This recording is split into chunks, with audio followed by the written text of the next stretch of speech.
اس امت میں ایسے لوگ بھی آئے کہ جن کا قرآن کے ساتھ بڑا والہانہ تعلق تھا کہ اٹھتے بیٹھتے وہ لوگ قرآن کریم کی تلاوت کیا کرتے تھے، راستے پہ چل رہے ہوتے تھے زبان پر تلاوت ہوا کرتی تھی، دن کا آغاز ہوتا تو تلاوت، بستر پر آرام کے لیے آتے تو زبان پہ تلاوت۔ صرف مردوں میں نہیں، عورتوں میں بھی تلاوت کا بڑا ہی معمول تھا۔ اس امت کے اندر تو ایک خاتون ایسی بھی گزری کہ جس کا قرآن کے ساتھ ایسا والہانہ تعلق تھا، قرآن کے ساتھ اس خاتون کو ایسی محبت تھی کہ اس نے اپنی زندگی کے 40 سال اس طرح گزارے کہ ہر بات کا جواب قرآن سے دیا۔ قرآن کے علاوہ اس خاتون نے کوئی بات ہی نہ کی کہ کہیں ایسا نہ ہو میری زبان سے کوئی ایسا جملہ نہ نکل جائے جس سے اللہ مجھ سے ناراض ہو جائے، جو نافرمانی کا ذریعہ نہ بن جائے۔ 40 سال تک اس خاتون نے زبان سے جو جملہ ادا کیا ہے وہ قرآن کریم کی آیت کی صورت میں تھا، اس کے علاوہ نہیں تھا۔ یہ جو واقعہ میں آگے سنا رہا ہوں، اس واقعے کو علامہ شہاب الدین رحمہ اللہ نے اپنی کتاب المستطرف فی کل فن مستطرف میں، اور علامہ نواب صدیق حسن خان قنوجی رحمہ اللہ نے ابجد العلوم میں، اور شیخ الاسلام مفتی محمد تقی عثمانی صاحب دامت برکاتہم نے اپنی کتاب تراشے میں ذکر کیا کہ حضرت عبداللہ بن مبارک رحمہ اللہ حج کر کے آ رہے تھے، ایک جنگل سے ان کا گزر ہو رہا تھا، تو انہوں نے دیکھا کہ ایک خاتون ہے جس نے اپنے اوپر ایک بڑی چادر ڈالی ہوئی ہے اور ایک جنگل میں تنہا بیٹھی ہے۔ عبداللہ ابن مبارک رحمہ اللہ سمجھ گئے کہ شاید یہ خاتون کہیں راستہ بھول گئی ہے یا اس کے پاس سواری نہیں ہے، اسی لیے جنگل میں تنہا بیٹھی ہے۔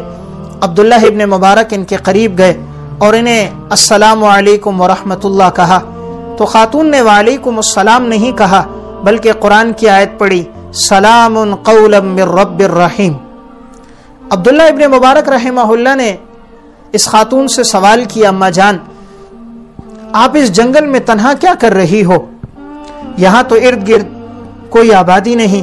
تو اس خاتون نے قرآن کی آیت پڑھی، وَمَن يُضْلِلِ اللَّهُ فَلَا هَادِيَ لَهُ، کہ جو شخص راستہ بھٹک جائے اس کی کوئی رہنمائی نہیں کر سکتا۔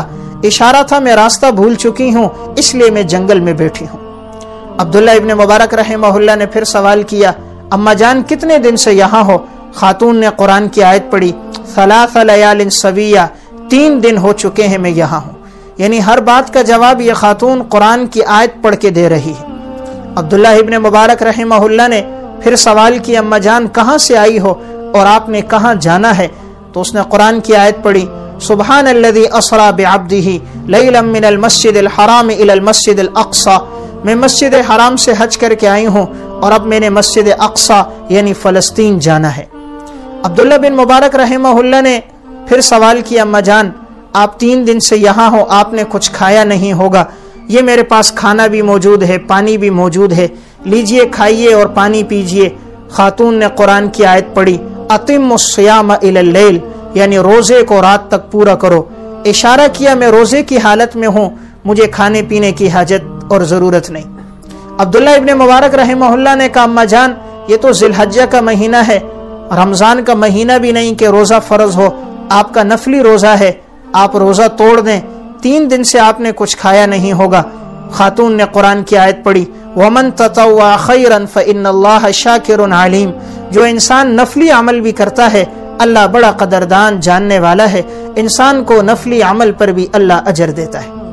عبداللہ ابن مبارک رحمہ اللہ نے کہا، اما جان تم میری طرح بات کیوں نہیں کرتی؟ میں جو بات کرتا ہوں آپ قرآن کی آیت پڑھتی ہو۔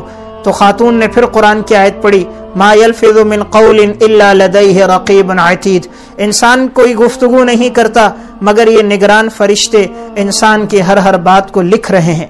گویا اس نے اشارہ کیا میں اس لیے نہیں کوئی بات کرتی کہیں ایسا نہ ہو، کوئی جملہ ایسا نہ نکل جائے جو اللہ کی نافرمانی کا ذریعہ بن جائے، اس لیے خاتون ہر بات کا جواب قرآن سے دے رہی تھی۔ اب عبداللہ ابن مبارک رحمہ اللہ نے کہا، اما جان آپ 3 دن سے یہاں ہو، آپ نے 3 دنوں میں نماز بھی پڑھی ہوگی، نماز کے لیے وضو ضروری ہے، وضو کے لیے پانی ضروری ہے اور یہاں دور دور تک پانی کا نام و نشان کوئی نہیں، تو آپ وضو کس طرح کرتی تھیں؟ تو خاتون نے قرآن کی آیت پڑھی، فَتَيَمَّمُوا صَعِيدًا طَيِّبًا، کہ اگر تمہیں پانی نہ ملے تو پاکیزہ مٹی سے تیمم کر لیا کرو۔ تو کہا پانی نہیں تھا، مٹی تو موجود تھی، تو میں تیمم کر کے نماز پڑھتی تھی۔ اب عبداللہ بن مبارک رحمہ اللہ نے کہا اما جان اگر آپ چاہو تو میں آپ کو قافلے تک پہنچا کر آ جاتا ہوں۔ اب انہوں نے اپنی سواری کو بٹھایا۔ خاتون جب سواری پر بیٹھنے لگی، عبداللہ بن مبارک کو مخاطب کر کے قرآن کی آیت پڑھی، قل للمؤمنین یغضوا من ابصارہم ویحفظوا فروجہم، ایمان والو اپنی نگاہوں کو جھکا دو۔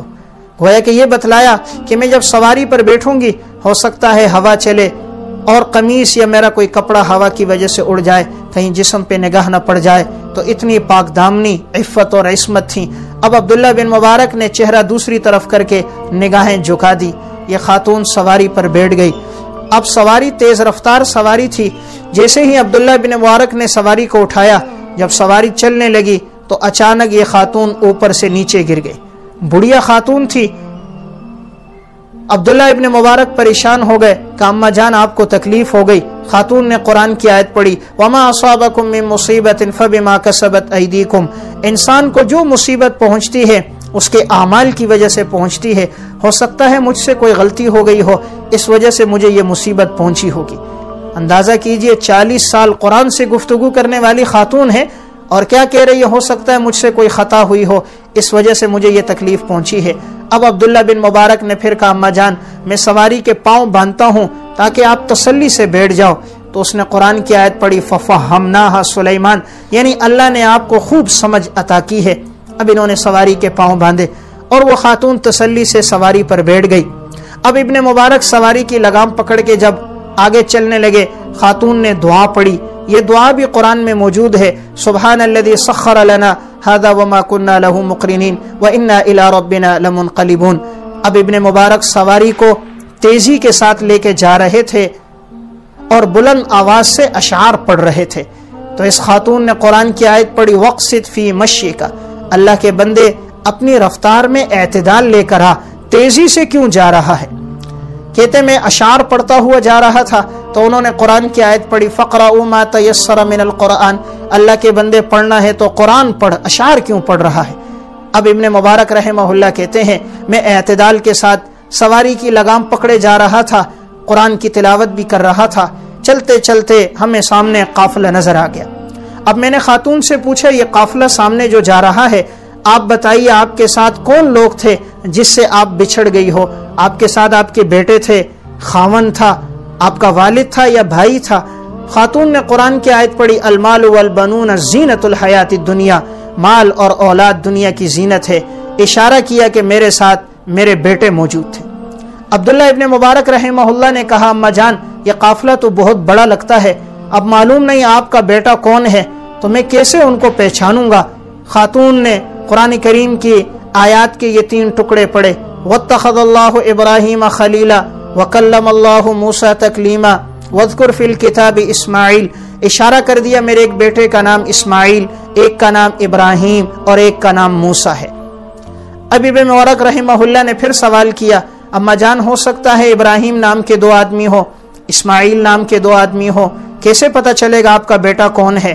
خاتون نے قرآن کی آیت پڑھی وَعَلَامَاتٍ وَبِالنَّجْمِ هُمْ يَهْتَدُونَ، میرے بیٹے وہ ہیں جن کے ذریعے سے اللہ لوگوں کو ہدایت دیتا ہے، یعنی اشارہ کیا وہ قافلے کے سردار ہیں، علم والے ہیں، تقوی والے لوگ ہیں۔ اب کہتے میں قافلے میں گیا اور میں نے آواز لگائی ابراہیم، اسماعیل اور موسیٰ کون ہے؟ تو 3 نوجوان دوڑتے ہوئے آئے، پوچھا چچا جان کیا ہوا؟ میں نے کہا ایک خاتون جنگل میں تھی جسے میں سواری پہ ساتھ لایا ہوں، معلوم نہیں ہے کون ہے۔ انہوں نے کہا یہ تو ہماری والدہ ہے جو ہم سے بچھڑ گئی تھی۔